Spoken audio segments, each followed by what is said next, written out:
Ano kaya ang nakakapangilabot na ginagawa ng lalaking ito sa isang abandonadong malaking building? Tila ba'y may kung ano siyang niluluto kahit medyo panganib ay sinubukan ko siyang kausapin. Ano ang kaugnayan ng mga manikang ito sa sinasabi niyang kaluluwa?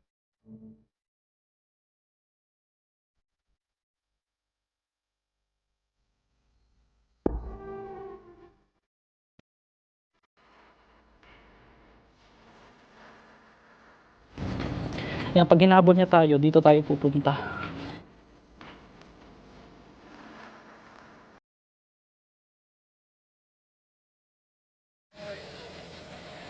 Ay, may pulis. Hello po. Nagbablog lang kami, sir.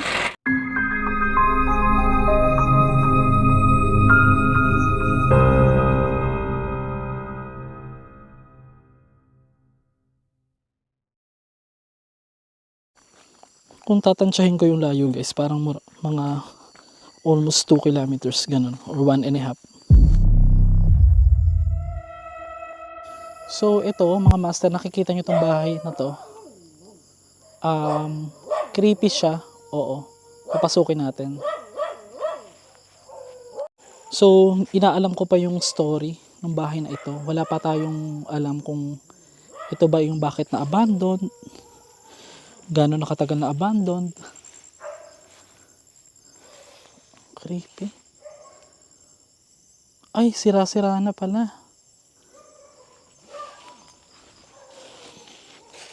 Oo nga, sira na pala, guys.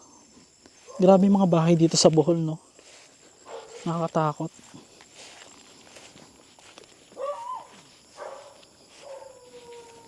Tabi po.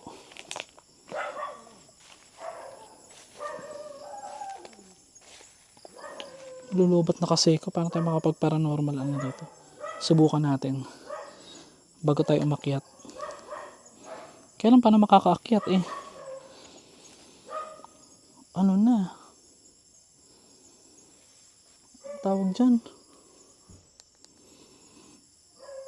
Hindi ko alam kung namalikmata ba ako, pero yun nga, sabi nila abandonado na daw talaga itong bahay na ito, at sinusubukan ko ding alamin kung meron pa ba talaga nakatira. Bale, isinama ko nga lang pala yung video na to sa mga na-vlog ko nung nakaraan.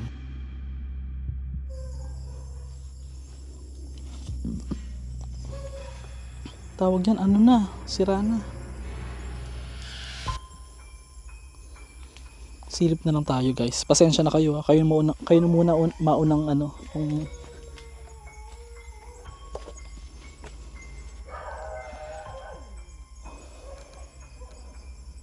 wala na yung bubong. Kayo na ang bahalang pumansin kung meron kayong mapapansin, pero ang nakita ko lang ay abandonado na talaga o nasira na rin ang pinakabubong ng bahay na ito. Ang paranormia phenomenon ay tinatawag nga nila na pagbuo ng isang imahe sa ating isipan. Ang nakita ko lang sa shadow na ito ay para bang nakatayo na nakadamit, na nakamasid sa pagsilip ng aking camera sa bintana.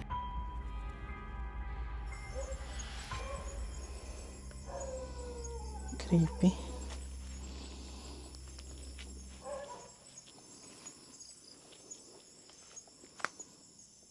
What if may sumilip, no, mga master? Tara na.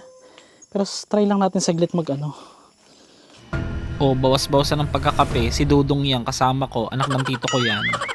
Mag paranormal investigation. Saglit lang. Tignan natin.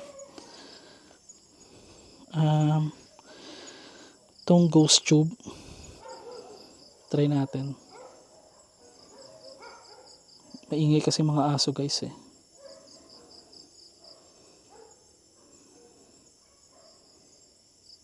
Ito nyo. Ako masasabi ko legit tong ghost tube na to. Kasi pag wala naman talaga, wala din. Wala din siya nadedetect, guys. Backward! Paatras po ako. Sakto. Bathroom. Ano pong meron sa bathroom?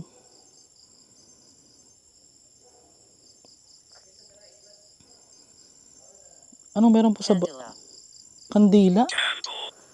May kandila daw sa ano? Sa bathroom. Ba yan? Inabuse. Sino po yung inabuse?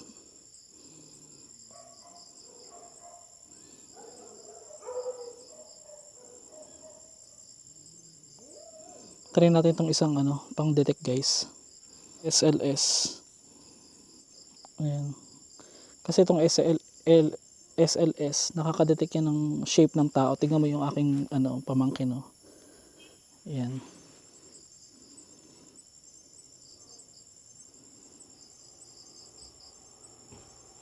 Wala. Tara na. Baka mapagalitan pa kasi guys.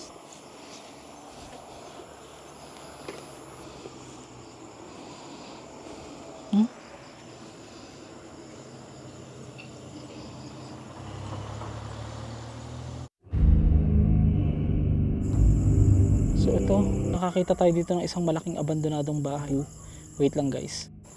So yan siya, napakagubat na niya guys. Ayan. Hindi kasi ako mapakali pag hindi ko pinapasok pag ganyan eh. Teka lang. Ayan, may pulis. Ay, may pulis.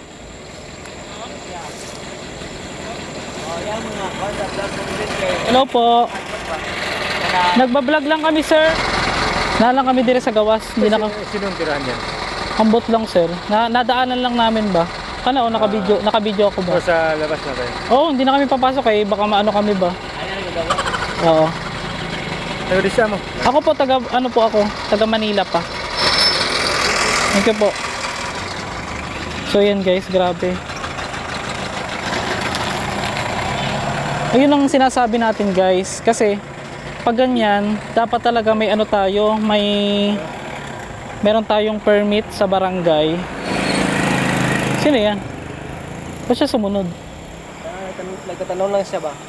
Okay. So, yan, total may pulis naman. Nakita naman tayo guys. Siguro much better umaga, balikan ko na lang to guys, kasi baka mapagkamalan po tayo. Oo. So napaka na po yan. Balikan lang natin ng umaga. Bigyan ko na lang kayo ng short story na narinig natin dito. Maraming ang nakakakita na sinasabing meron daw dyan sa ibabaw o dyan sa pinaka itaas na nakatayong babae. As usual, yun naman talaga lagi ang nakikita. Pero ito ay napakatagal ng abandonado at questionable sa ilang tao dito kung bakit ito naabando. Abangan nyo nga pala yung part 2 ng video na to dahil pinasok natin yan ng umaga. Para hindi na rin tayo mapagkamalang masamang tao. At ito ay ipinaalam na rin natin mga master, kaya don't worry. Humigit kumulang 12 o 10 taon ng araw na abandonado ang bahay na yan. So ito guys, meron tayo dito nakitang isang napakalaking building na abandon na. Oo. At may aso agad sa ibaba. Yan. Kaya lang parang mga ngagat eh. Paano natin akyatin? Ang ganda nito mag-paranormal investigation ng gabi. Parang hindi siya nabuksan or what. Kasi walang mga bakas ng pinanggalingan ng Wait lang, ayusin natin yung audio. So ayan, ayos na yung audio natin. Pasukin natin. Oh my gosh. Doggy, pwede bang pumasok muna ako dyan? Ay oo, laki. Oh my gosh. Pansin ko lang guys, ang daming mga abandon dito sa Bohol. Ayan abandonadong brief na may tahi. Pasensya na kayo guys, kailangan lang natin unahan ng mga positivity bago tayo pumasok sa isang negative na lugar. Naniniwala po kasi ako, bago natin ito ikutin saglit, isasama ko na rin kung bago ka lang sa channel, mag-subscribe ka na. Kasi naniniwala ako na lahat ng mga lugar na hindi napupuntahan masyado, pero ito napupuntahan din naman, ay paniniwala ko, pinamamahayan niya ng mga negativity. Hindi ko naman sinasabing multo lahat or hawa diha. Yawa ka, charot. Hindi po lahat ng negative ay masasabi natin na nandyan lang sa paligid, sa labas ng nagtatago din sila dito. So, eto, tingnan nyo, mapapansin nyo dito guys. Wala tayong ilaw. Ay, ang creepy. Ay, oo nga. Tingnan nyo Ayan Ang daming abandon dito sa Bohol. So dito tayo sa bahaging ibaba. Tatagong addict dyan. Bigla na lang tayong pukpukin dito. Ay! Oh my gosh. Kunin ko lang yung ano. Hindi kasi to unexpected kasi to guys. Alam niyo naman mostly our vlog is unexpected. So try lang natin tignan to. Buksan natin yung ating flashlight. So meron dito isang pinag-ano ng dumi. Ang baho. Yan. Meron ditong ano. At sana all abandonado na pero may mga abandonadong napkin. May mga nakasulat. Ayan. Parang something mga mamaya fraternity or ano yung mga ano dito. May mga CR. Yan. Maaga pa naman, don't worry. Tapos dito sa part na to may manika. At yan, magubat na nga. Sayang naman itong building, ano. So, okay tayo doon sa part ng itaas. So, ito. Tignan nyo to. Doon tayo sa part ng itaas. Yan. Actually, kagabi ko pa to nakita. Wala naman ako napipil na something. Hindi naman po lahat ng abandonado eh. Panghe. Ay! Wait lang. Oh my gosh. Tignan nyo. Ayoko na. Baka mapaan tayo yan.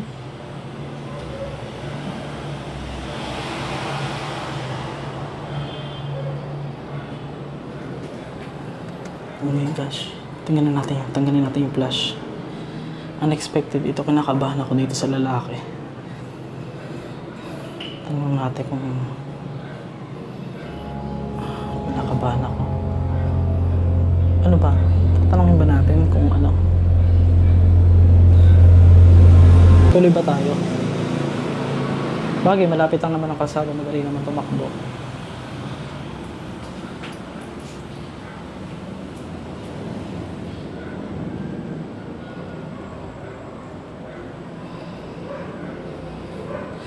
Kinakabahan ako eh.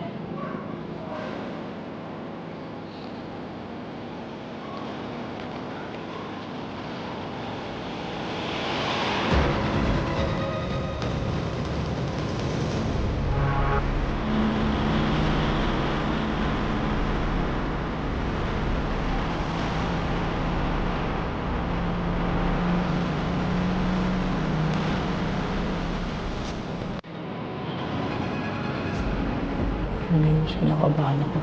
Baka may ano pa. Niluluto siya ng ano.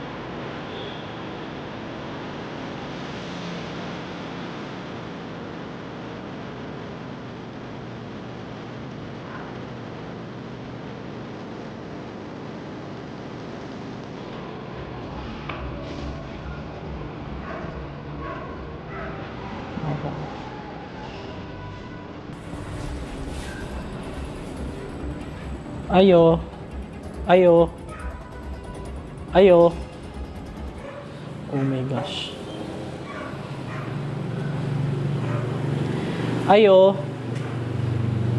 Sir. Ikaw nagbantay dira? Ikaw nagbantay dire?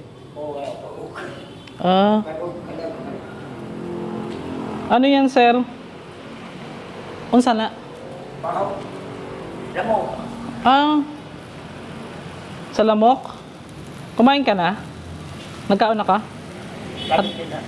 Sige, Baboy. Baboy na. hatagan kita og pagkain. Ay, Lahi mo lang. unsa na, sir? Ano yan? Talaga baboy. Baboy? Lahi rin sila baboy rin. Di rin ka nagpuyo. O sa una, pantera. Pero kinsay unsay building ani? Anong building ito? Kuha ko na sa lampara, parang dana. Tapos unsay magbuhat ka, unsay buhaton mo dira? Anong Anong kalag. Kuha ko na goose. Bakar mo Jermina ba? Jermina mo? Di. Unsa? Di mo Jermina nga. Huwag ka kanina. Marami siyang mga isinulat sa pader na hindi ko maintindihan pero hindi din ako sigurado kung siya talaga ang nagsulat nito. Tanging salitang kalag lang ang naintindihan ko na ang ibig sabihin sa Tagalog ay kaluluwa. Kaya medyo something creepy. Hindi, wala. Tagisay. Kani sa mga kalag-kalag. Magkano? Ha? Magkano na? Ibaligyan mo ani? Bebenta mo yan? Di, ano. Oo, okay. Okay na. Mas bitiri. Parang sa... Pang sementeryo? Magkano mo ng klagya? Magkano sa isip? Hindi ko maintindihan si sir. Tagalog. Kaya, kabalo ka mag-Tagalog. Ay, Jared. Sige, hatagan na lang kita og pangkain mo, ha? Sige. Mag-video lang ko dire, ha? Okay lang? Okay ra? Sige. Oh my gosh, kinikilabutan ako. Di ba nakita mo ba? Ha? Oo. Ali, lugar. Dami nga. Kinikilabutan ako. Ang dami niya mga collection ng manika.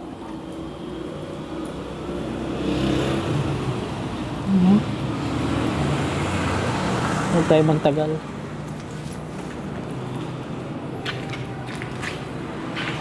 Awa ang nangibabaw sa akin imbes na takot, pero may pangamba pa rin at may kaba. Lalo na nung nagbanggit siya kanina ng sementeryo at kalag-kalag. Ito nga tinatawag na undas sa mga Bisaya o sa mga taga-part ng Mindanao. Kapansin-pansin na napakaraming basurang inipon niya dito. At tinanong ko rin siya kung ano ang mga purpose o gagawin niya rito. Binabantayan niya raw ito. Kaya doon ko napagtanto na wala nga siya sa tamang pag-iisip base sa kanya mga pagsagot. Hindi naman ako nag-judge agad na ganitong itsura niya ay may problema na agad sa pag-iisip. Pero dito nga, nang sinabi niya na niluluto niya ang mga ito upang ialay daw sa mga kaluluwa o kalag-kalag. Hindi nawawala ang pangamba sa akin ng time na yan. Pero sinubukan ko pa rin akyatin at ikutin ang buong building. Ang lalaking ito sa gusali ay hindi ko ini-expect na nandito o makatatagpuan natin. Sa mga regular viewers natin ay kung nakikilala nyo siya ay mag-comment lang kayo para matulungan natin siya. O baka mamaya nawala lang siya sa kanyang sarili dahil sa kanyang pinagdaanan. Pakishare na lang po ang video ito para sakaling may makakilala sa kanya, may tutulungan natin siya.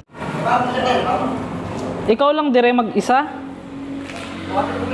Ikaw lang mag-isa dire? Daghan ang mga kabataan na gadto dire. Kisay nagsuwat ana.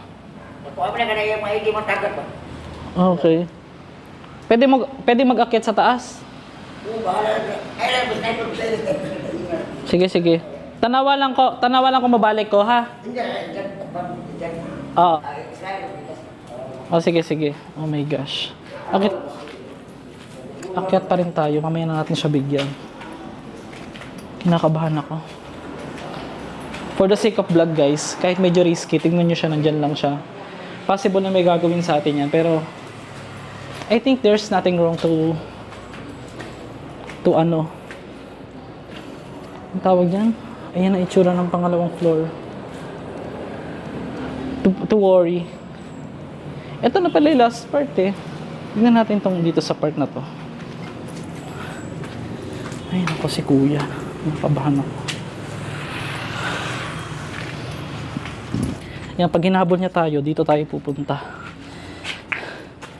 Dito tayo tatakas kung sakali. Ang dami palang nagusan dito. Ay, meron din ditong abandonadong bahay sa tabi niya. Abandon ba yan?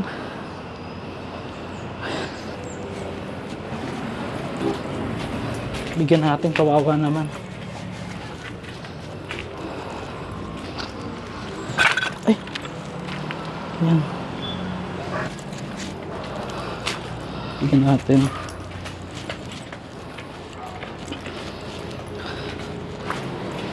Sige, vlog pa mo, Master Gala.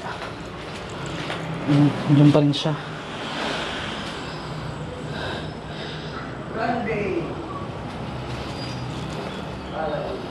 Dapat pagkain ang ibigay.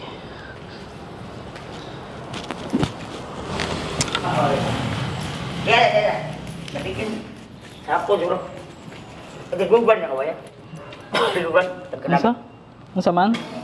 Tinuban. Tapos kakainin mo yan?